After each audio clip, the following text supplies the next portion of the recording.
Arquidiócesis de la Verapaz presenta El Pueblo de Dios, el pueblo de la esperanza. Estimados amigos, una vez más tenemos el gusto de entrar en sus hogares a través de este programa, con el mensaje de crecimiento espiritual y familiar.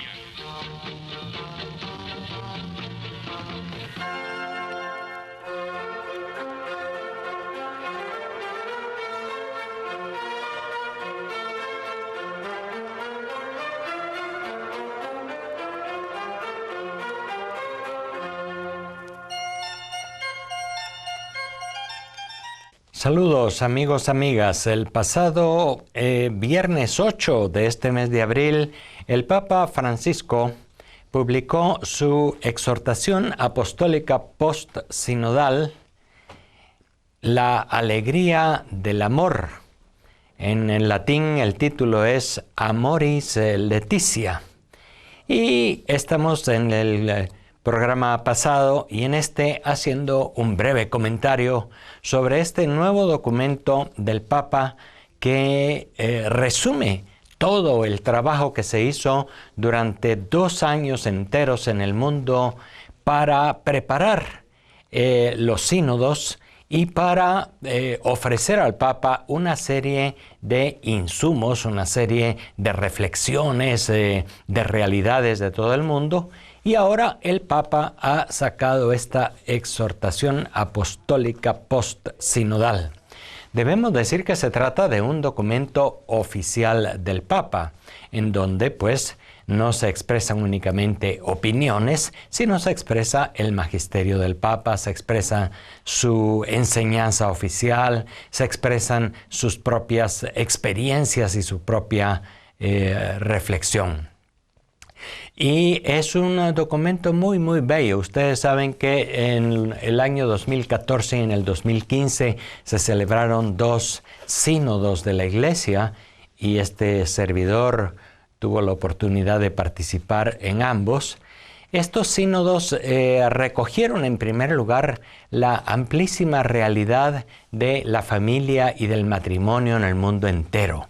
Una serie de cosas positivas, pero también una serie de problemáticas, algunas antiguas y otras nuevas, frente al matrimonio y la familia. El Papa ha escrito ahora una larga exhortación apostólica, son más de 200 páginas y más de 325 párrafos que nos hablan de la realidad del amor y de la familia y de los desafíos que nos plantea. Tiene 9 capítulos y justamente en el programa de hace una semana ya hacíamos un comentario sobre los primeros 5 capítulos que hablan de la palabra de Dios en primer lugar. El capítulo 4 podemos decir que es el capítulo central, la reflexión central, porque es en donde el Papa hace una reflexión sobre el matrimonio y la familia a partir del texto de la primera carta a los Corintios en el capítulo 13. El capítulo 4 es central. Y también el capítulo 1 comienza hablando de todas las referencias que hay al amor, a la familia y a las realidades de la familia en la Biblia, en la palabra de Dios, en la cual encontramos no solamente el ideal de familias que viven perfectamente unidas y que logran todos sus fines y todo lo demás, sino encontramos también una serie de dificultades, problemas, infidelidades, etcétera, ¿verdad? Y pues es el capítulo 2 el que recoge luego una serie de realidades y de grandes desafíos. Hoy mucha gente no se casa y hoy también hay muchos divorcios. También hay problemas con respecto a la educación de los hijos, puesto que las generaciones van cambiando. Y hay dificultades, puesto que hay pretensiones de que, por ejemplo, las uniones entre personas con tendencias homosexuales sean llamadas matrimonios. Esto no es aceptado en la Iglesia y, sin embargo, pues es una realidad en la legislación y en la vida de muchos países. Sin duda que la exhortación apostólica post-sinodal, el amor, la alegría del amor, refleja también algo muy importante que se habló en los 2 sínodos sobre la familia y que se preparó mucho: la vocación al matrimonio y a la familia. A veces cuando hablamos en la iglesia de vocación nos referimos particularmente a los sacerdotes, las religiosas, las vocaciones consagradas se llaman. Sin embargo, el matrimonio como tal, esto de ser llamado para ser fiel a un solo hombre, a una sola mujer para toda la vida, y para poder ser signo también del amor de Cristo por su iglesia, eso es algo que se asume en la fe, es una vocación que se descubre también en la fe. Y no es solamente una tradición, no es solamente una costumbre social casarse. Y la exhortación apostólica del Papa pues vuelve a recordar esta realidad profunda. El matrimonio y la familia son una vocación y por lo tanto también requieren una preparación muy amplia.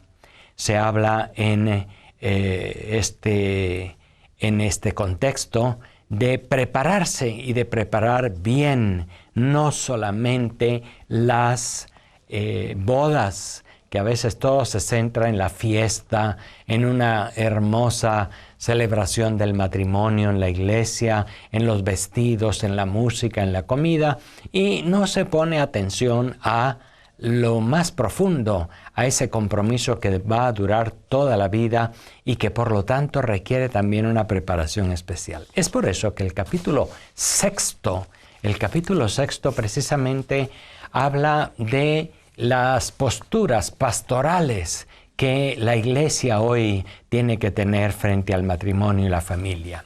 Y podemos decir que la primera es no dejar de lado el ideal del matrimonio tal como el Señor lo ha querido. Es decir, el matrimonio entre un hombre y una mujer para toda la vida, para amarse, para respetarse, etc. Y para formar una familia, para recibir con amor los hijos que Dios les dé y a educarlos según la ley de Cristo y de la Iglesia, como se dice en el ritual del matrimonio. Ese ideal no debe dejarse de lado y por lo tanto la pastoral debe ser siempre capaz de manifestar el ideal de lo que debe ser el matrimonio y la familia. Sin embargo, la exhortación apostólica del Papa insiste también muchísimo en que, para comenzar, nosotros los presbíteros, los sacerdotes, pero también las comunidades enteras seamos comprensivos y seamos tolerantes con algunas situaciones difíciles, a veces se les suele llamar situaciones irregulares, que se dan entre las parejas y que se dan entre las familias, puesto que muchas veces somos muy duros para juzgar a los que tienen estas dificultades, a los que se divorcian y no pueden participar en todas las cosas de la iglesia, a las madres solteras o los padres solteros, que también los hay, o a aquellos que viven solos o a aquellas familias que se han quedado excluidas.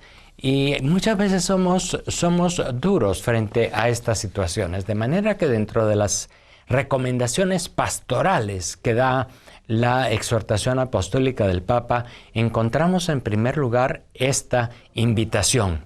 El ideal del matrimonio y de la familia ha de estar siempre presente. Son llamados un hombre y una mujer para dar un testimonio ante la comunidad cristiana y ante el mundo del amor de Cristo por su iglesia. En particular, por ejemplo, en la carta a los Efesios se encuentra ese ideal. Pero al mismo tiempo estamos llamados a ser comprensivos con las situaciones difíciles. Hoy se han dado también muchos divorcios o muchas personas no viven bien su vida de matrimonio, se separan por cualquier circunstancia. y muchas veces son excluidos y muchas veces ellos se sienten hasta excomulgados, se sienten fuera de la comunión en la comunidad y en la iglesia. La tradición de la práctica en la iglesia es que estas personas que se han divorciado y se han vuelto a unir con otra pareja no pueden recibir los sacramentos, ni el sacramento de la confesión, ni el sacramento de la comunión, puesto que están, como quien dice, en una situación irregular. Sin embargo, el Papa Francisco ha sido muy claro para decir, no están excomulgados, no están fuera de la comunión de la iglesia, son parte de la comunidad. Y estamos llamados a comprender la situación de estas parejas y estas familias y a ayudarles a integrarse de la mejor manera en la vida de la comunidad. No hay duda que también una de las conclusiones que ha salido de este proceso sinodal ha sido la renovación de los procesos de nulidad matrimonial. ¿De qué se trata esto?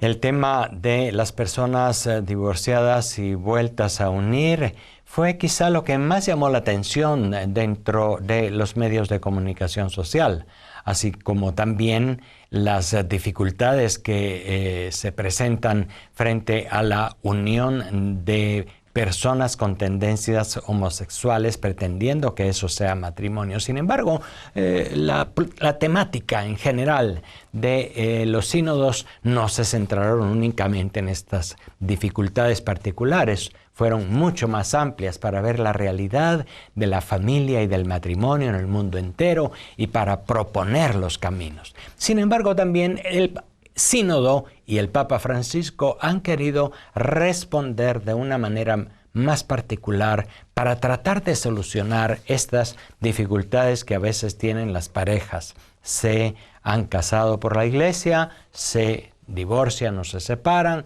y se vuelven a unir. Y eso hace que se sientan a veces muy lejos de la comunidad cristiana. Para eso, la iglesia tiene lo que se llama procesos de nulidad matrimonial. Es decir, es un proceso jurídico, un proceso de investigación en el cual se mira si aquel matrimonio se realizó con todas las condiciones que un matrimonio debe realizarse, con toda libertad, con conocimiento de causa, sabiendo de veras lo que es el matrimonio, conociéndose y sintiéndose libre sin ninguna presión, etc. Hay una serie de condiciones para que un matrimonio sea verdaderamente un matrimonio. Muchas veces lo que sucede es que las personas se casan por compromiso, las personas se casan a veces obligadas porque ella ya está esperando y la familia insiste y presiona. A veces las parejas se casan pues por conveniencias o sin conocimiento verdadero de lo que significa el matrimonio. Y por lo tanto, si en una investigación, escuchando a los interesados y escuchando a algunos testigos, se puede definir que hubo alguna falla en esa celebración, se define que el matrimonio es nulo, es decir, que no hubo matrimonio. Y por lo tanto, al declarar el matrimonio nulo, la persona puede casarse, puede realizar la unión verdadera en el matrimonio en la iglesia. Y ese es, digamos, el primer paso al que hay que recurrir. Las diócesis, las parroquias, la iglesia debe prestar este servicio a los fieles. Y nosotros como sacerdotes, como obispos, también ahora debemos prepararnos mejor, debemos afrontar las nuevas situaciones. Ha habido por parte del Papa Francisco un documento que habla de la simplificación de estos procesos, puesto que muchas veces son procesos legales, como ustedes saben también lo que pasa en los tribunales y con abogados y todo esto. Las causas muchas veces se complican y tardan mucho tiempo y salen caras, porque hay gente que tiene que estar trabajando en esto y necesita unos salarios, etc. Entonces el Papa Francisco ha dicho, en los tribunales de la Iglesia para declarar la nulidad matrimonial hay que simplificar e incluso muchas veces hay que ofrecer este servicio de manera gratuita. Esa es la voluntad del Papa. Eso tenemos que irlo poniendo en práctica ahora.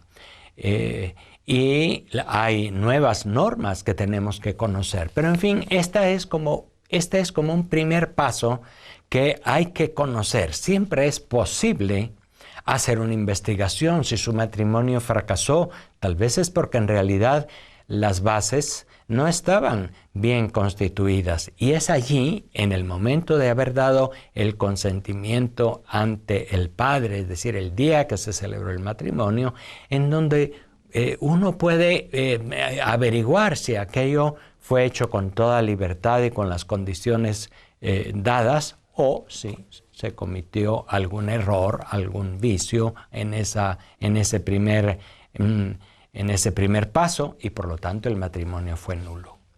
Es necesario también, por lo tanto, que acompañemos, que en la iglesia seamos capaces de discernir bien, de acompañar y de ayudar a las parejas que tienen alguna dificultad, a las que viven en situaciones irregulares, y que les acojamos. Muchas veces quieren acercarse a la iglesia, quieren acercarse a los sacramentos. No se puede autorizar inmediatamente que se acerquen a la confesión y la comunión. No se puede.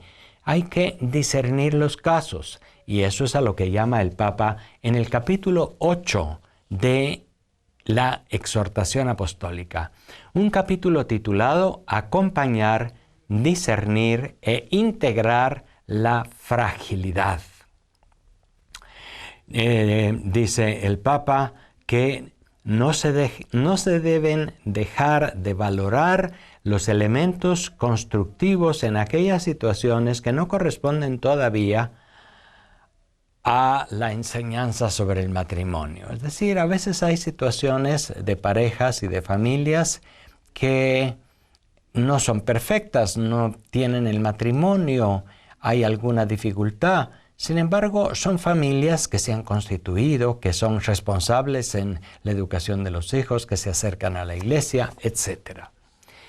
Y su participación en la comunidad eclesial, ha dicho el Papa en este documento, puede expresarse en diferentes servicios eclesiales. Ellos no solo no tienen que sentirse excomulgados, sino que pueden vivir y madurar como miembros vivos de la Iglesia. Esta integración es también necesaria para el cuidado y la educación cristiana de sus hijos, que deben ser considerados los más importantes. Qué interesante eso. Muchas veces son los niños los que sufren cuando los papás se divorcian, cuando hay estas dificultades. Son los hijos los primeros que sufren las consecuencias, puesto que su personalidad se ve afectada por estos conflictos que se viven en la familia, por esta lejanía del padre o de la madre, por esta falta de unidad que ellos perciben entre sus papás, que serían los primeros que deberían darles testimonio de cariño, de unidad, de tolerancia, etc. De manera que el Papa también invita a pensar en los hijos.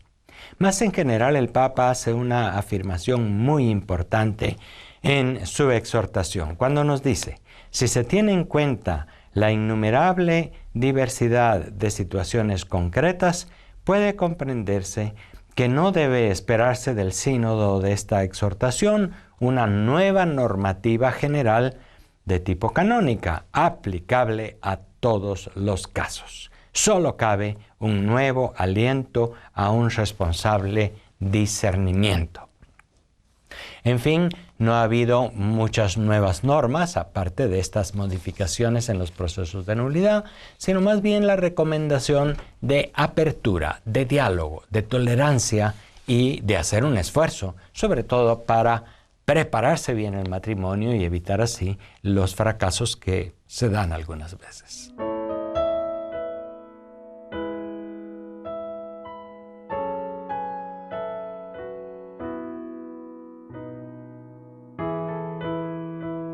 Otros capítulos muy interesantes de esta exhortación apostólica son los que se refieren a la educación de los hijos. Capítulo séptimo principalmente es un capítulo muy interesante en el cual el Papa recorre una serie de cualidades que pueden ayudar muy bien a los padres de familia en la educación de los hijos. Por ejemplo, da muchos mensajes, ¿verdad? Pero por ejemplo dice: no hay que obsesionarse por controlar a los hijos. A veces los papás piensan que educan controlando excesivamente a los hijos y los exasperan. Ya el apóstol San Pablo recomendaba a las comunidades cristianas: no exasperen a sus hijos, no se obsesionen por la educación de los hijos. Hay que acompañarles con amor, pero hay que respetar también los espacios de libertad. Fíjense qué interesante, como un ejemplo, entre muchas cosas, lo que dice el Papa Francisco. La obsesión no es educativa y no se puede tener un control de todas las situaciones por las que podría pasar un hijo. Si un padre está obsesionado por saber dónde está el hijo en cada momento y por controlar todos sus movimientos, solo logrará dominar su espacio. Y de ese modo no lo educará, no lo fortalecerá, no lo preparará para enfrentar los desafíos. Lo que interesa sobre todo es generar en el hijo, con mucho amor, procesos de maduración de su libertad, de capacitación, de crecimiento integral, de cultivo de una auténtica autonomía. Qué interesante. Muy interesante, y sobre todo ahora que estamos ante unas generaciones nuevas en la juventud y que los jóvenes son mucho más sensibles a su individualismo, a su libertad. Los papás no pueden educarlos de la misma manera como los papás los educaron a ellos hace 50 o 40 años. Las situaciones han cambiado bastante. En este capítulo sobre la educación de los hijos, también el Papa Francisco es notable que se expresa con respecto a la educación sexual. Y dice: sí a la educación sexual. Se sostiene la necesidad de que haya educación sexual en la familia en primer lugar. Hace poco en nuestro país ha habido discusiones de nuevo con respecto a la ley de juventud, en la cual se dan unas líneas y unas propuestas para que haya educación sexual en los institutos e incluso en las escuelas. Hay que cuidar cómo se hace esa educación y si es verdadera educación sexual en el amor o es solamente mera información. Sin embargo, nos han dicho muchas veces cuando hemos puesto objeciones a esa ley de juventud que la Iglesia está en contra de la educación sexual, y no es así. El Papa lo dice ahora muy claramente en el número 280 de esta exhortación apostólica: sí a la educación sexual. Sin embargo, se debe dar en el cuadro de una educación al amor y a la recíproca donación. En fin, muchas indicaciones muy bellas en ese capítulo séptimo para reforzar la educación de los hijos. Y el capítulo noveno, con el cual termina la exhortación apostólica, nos habla de la espiritualidad conyugal y familiar. Interesante que hay también una indicación. La vida de la pareja y la vida de la familia tienen su propia espiritualidad también, es decir, su propia inspiración, los propios fundamentos en la palabra de Dios, en la doctrina de la Iglesia, que les pueden y les deben servir para alimentar su vida espiritual y para poder así cumplir de mejor manera con sus compromisos. Este capítulo está dedicado pues a decirnos que quienes tienen hondos deseos espirituales no deben sentir que la familia los aleja del crecimiento en la vida del espíritu, sino que es un camino que el Señor utiliza para llevarles a la perfección en la vida cristiana. Y en el párrafo conclusivo de este capítulo sobre la espiritualidad, el Papa afirma: ninguna familia es una realidad perfecta y confeccionada de una vez para siempre. Requiere una progresiva maduración, un esfuerzo constante para mejorar, para crecer en la capacidad de relación, de perdón, de comprensión, de colaboración. Toda la exhortación apostólica del Papa, pues, en sus 9 capítulos, en sus más de 300 párrafos, es todo un discurso que quiere animar y quiere fortalecer la vida de la familia. ¿Cuántas veces las familias se ven atacadas por problemas en el mundo? Los problemas de la pobreza, los problemas de la exclusión y de la guerra hacen que las familias emigren, que las familias no puedan permanecer unidas y no tengan las condiciones necesarias. Hoy en nuestro mundo también hay cuantos ataques al valor del matrimonio y a la función específica de los padres, padre y madre, hombre y mujer en la familia. Cuántas dificultades en nuestro mundo, puesto que las generaciones han cambiado mucho y los hijos ahora tienen otros esquemas. No siempre los padres de familia están preparados para la educación. En las comunidades cristianas, en los barrios, en la iglesia entera, hemos de apoyar este núcleo fundamental de la sociedad y de la iglesia, que es la familia. Y la exhortación apostólica del Papa también nos ayuda a reconocer cuántos ejemplos de entrega, de servicio, de amor, de fidelidad se pueden encontrar también en el mundo. Y esta exhortación apostólica quiere ser también una palabra de aliento, una palabra de nuevo entusiasmo ante las parejas y ante las familias que también están trabajando, están luchando por ser fieles, por ser fecundos, por educar a sus hijos, por hacer frente a las nuevas situaciones. La exhortación apostólica es pues un gran desafío también para la pastoral de la Iglesia. Estamos invitados a renovar la pastoral familiar, los párrocos, los obispos también a apoyar los caminos de pastoral familiar. Estamos invitados a que las parejas mismas, las familias, sean agentes de pastoral familiar, que ayuden a otras parejas, que fortalezcan a las personas que se encuentran en situaciones irregulares y difíciles. Que la familia entera crezca en la misericordia, en el amor misericordioso.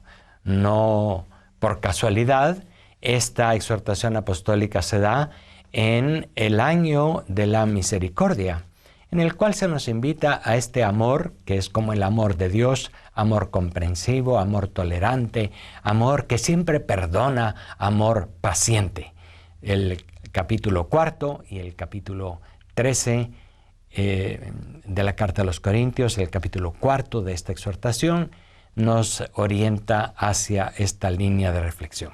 Muchas gracias por su atención y hasta la próxima vez.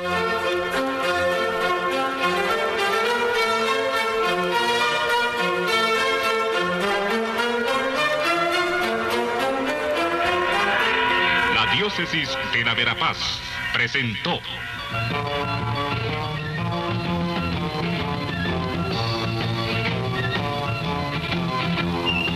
El pueblo de Dios, el pueblo de la esperanza.